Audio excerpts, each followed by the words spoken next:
Let's make global news.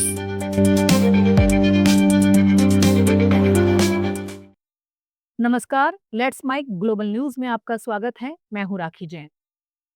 अमेरिकी राष्ट्रपति Donald Trump ने ऐलान किया है कि वो होंडुरास के पूर्व राष्ट्रपति जुआन आर्लांडो हर्नांडेज को माफी देने के बारे में सोच रहे हैं।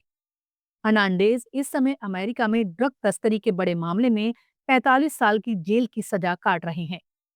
अगर ट्रंप उन्हें माफ कर देते हैं तो ये सजा और मामला दोनों खत्म हो जाएंगे। ट्रंप ने अपने प्लेटफॉर्म पर लिखा कि कई सम्मानित लोगों के मुताबिक हर्नांडेज के साथ बहुत सख्ती और नाइंसाफी हुई है। उन्होंने कहा इस तरह की बातों को नहीं होने देना चाहिए। ट्रंप ने होंडुरास के नेता टीटो अस्पुरा का भी खुलकर समर्थन किया और कहा अगर अस्पुरा चुनाव जीतते हैं तो होंडुरास बहुत जल्दी तरक्की करेगा। ऑस्ट्रेलिया के प्रधानमंत्री एंथनी अल्बनीज ने शनिवार को अपनी पार्टनर जोडी हेडन से शादी की। 62 साल के अल्बनीज ऑस्ट्रेलिया के पहले ऐसे पीएम बन गए हैं जिन्होंने पद पर रहते हुए शादी की है। अल्बनीज ने 46 साल की जोडी हेडन से कैनबरा में पीएम ऑफिस में शादी की। हेडन फाइनेंशियल सर्विस में काम करते हैं। अल्बनीज ने फरवरी 2024 में हेडन से सगाई की थी। प्रधानमंत्री ने सोशल मीडिया पर एक शब्द में पोस्ट किया मैरिड। उन्होंने वीडियो भी शेयर किया है जिसमें वो बो टाई पहनकर अपनी मुस्कुराती दुल्हन का हाथ थामे दिख रहे हैं। अल्बनीज और हेडन सोमवार से शुक्रवार तक ऑस्ट्रेलिया में ही हनीमून मनाएंगे, जिसका पूरा खर्च अपनी जेब से देंगे, यानी कोई सरकारी मदद नहीं लेंगे। हांगकांग के अधिकारियों ने शहर में लगभग 80 साल में लगी सबसे भीषण आग में मारे गए लोगों की याद में 3 दिन के शोक की शुरुआत में 3 मिनट का मौन रखा। बुधवार को कई टावर ब्लॉकों में लगी आग में कम से कम 128 लोगों की मौत हुई है। सैकड़ों लोग अभी भी लापता हैं। ब्लॉक में चल रहे मरम्मत के कामों में भ्रष्टाचार के शक में 8 लोगों को गिरफ्तार किया गया है। इससे पहले 3 अन्य लोगों को हत्या के आरोप में हिरासत में लिया गया था। शनिवार सुबह शहर के नेताओं और अधिकारियों ने शोक सभा में हिस्सा लिया। इस दुर्घटना के मृतकों को श्रद्धांजलि देने के लिए शहर में कई जगह मेमोरियल पॉइंट्स बनाए गए हैं। श्रीलंका में चक्रवाती तूफान दितवाहा के कारण भारी बारिश और बाढ़ से अब तक 123 लोगों की मौत हुई है, जबकि 130 लोग अभी भी लापता हैं।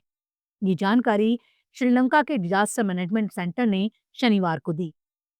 डीएमसी के डायरेक्टर जनरल संपत कोटुवेगोड़ा ने कहा कि राहत और बचाव अभियान जारी है। उनके मुताबिक एक हफ्ते तक हुई भारी बारिश में लोगों के घर तबाह हो गए, जिसके बाद लगभग 44,000 लोगों को सरकारी सेंटर्स में शिफ्ट किया गया है। श्रीलंका में भारतीय उच्चायोग ने भी अपने फंसे नागरिकों के लिए इमरजेंसी हेल्पलाइन नंबर जारी किया है। ताजिकिस्तान के खतलोन प्रांत में एक सोने की खदान पर 26 नवंबर को एक ड्रोन हमले में 3 चीनी इंजीनियरों की मौत हो गई थी। ताजिकिस्तान का दावा था कि ड्रोन अफगानिस्तान से उड़कर आया था। ताजिकिस्तान ने कहा इस हमले में अफगानिस्तान के क्रिमिनल गुट शामिल हैं। उन्होंने तालिबान सरकार से कहा था कि ऐसी घटनाओं को रोकने के लिए कार्रवाई करे। हालांकि अब तालिबान ने खुद को इससे अलग बताया है। तालिबान ने कहा कि ये हमला ऐसे गुट ने किया है जो लंबे समय से पाकिस्तान में अराजकता फैलाना चाहती है। तालिबान के इस दावे के बाद अब तक साफ नहीं है कि चीनी इंजीनियरों की मौत के पीछे किसका हाथ है। ब्रिटेन में ऑक्सफोर्ड यूनियन में भारत पाकिस्तान के बीच 27 नवंबर को होने वाली डिबेट कैंसिल हो गई। पाकिस्तान और भारत के वक्ताओं को इस डिबेट में हिस्सा लेना था। अब दोनों देशों ने एक दूसरे पर बैठक से पीछे हटने का आरोप लगाया है।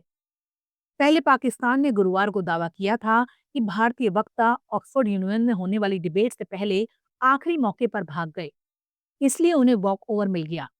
इसके बाद भारतीय सीनियर एडवोकेट जेएसआई दीपक ने आरोपों को झूठा बताते हुए खुलासा किया कि पाकिस्तानी टीम ही आखिरी वक्त पर बहस में शामिल नहीं हुई, जिसके बाद डिबेट को रद्द करना पड़ा। दीपक ने सबूत के तौर पर ईमेल और कॉल रिकॉर्ड पेश किए। उन्होंने कहा भारतीय टीम बहस के लिए तैयार थी, लेकिन पाकिस्तान ने डिबेट कैंसिल करवा दी। मामले में ऑक्सफोर्ड यूनियन ने अब तक कोई बयान नहीं दिया है। लेट्स माइक ग्लोबल न्यूज में फिलहाल इतना ही। देखते रहिए, सुनते रहिए,